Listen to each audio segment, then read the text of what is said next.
In August of '95, one of the US's largest CG conventions, SIGGRAPH, was held in LA.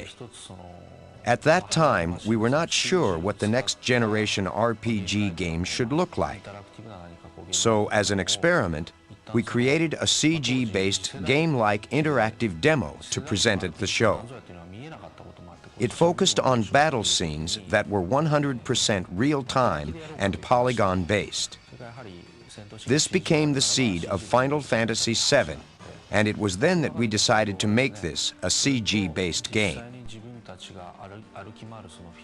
When we discussed designing the field scenes as illustration or CG-based, we came up with the idea to eliminate the connection between the movies and the fields. Without using blackout at all and maintaining the quality at the same time, we would make the movie stop at one cut and make the characters move around on it. We tried to make it controllable even during movies. As a result of using a lot of motion data plus CG effects in still images, it turned out to be a mega-capacity game, and therefore we had to choose the CD-ROM as our media. In other words, we became too aggressive and got ourselves into trouble.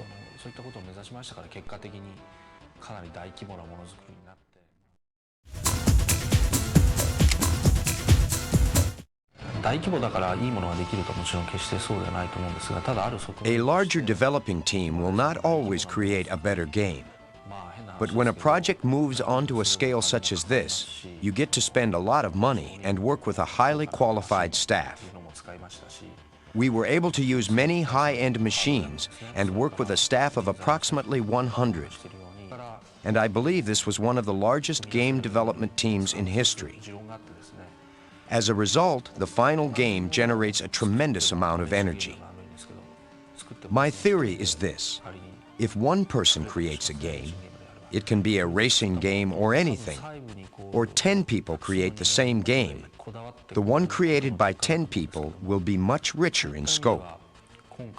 There's a larger pool of resources to draw from, and each person is able to put passion into his role, creating a greater sense of depth.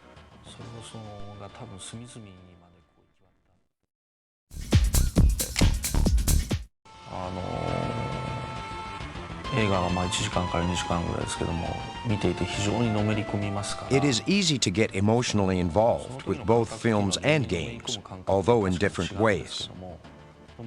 Adding certain interactive aspects to films, however, I believe that players can get further into them, even become one with the visual images. I have always emphasized visual and sound effects because rather than making my games equivalent to films, I want my games to surpass films. That is my goal.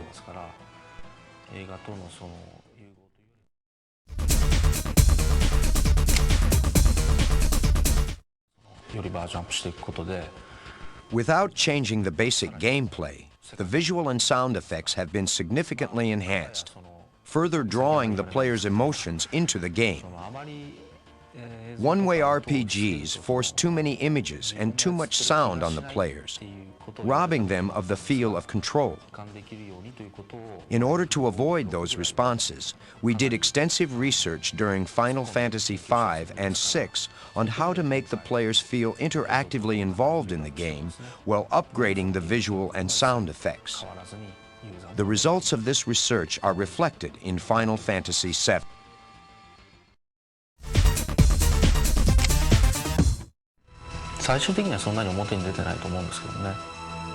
When we were creating Final Fantasy III, my mother passed away.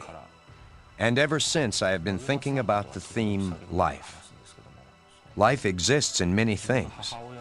And I was curious about what would happen if I attempted to analyze life in a mathematical and logical way. Maybe this was my approach in overcoming the grief I was experiencing.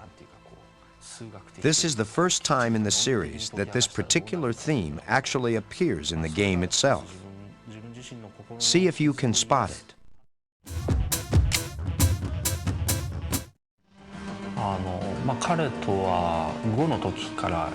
I have been working with him since Final Fantasy V. When he joined Square, he told me he initially wanted to become a film director, but that he thought this would be impossible in Japan. The previous versions of Final Fantasy could be called puppet shows compared to this one. It's a real film requiring innovative effects and various camera angles. His experience studying cinematography and making his own films has contributed a lot to the making of the game.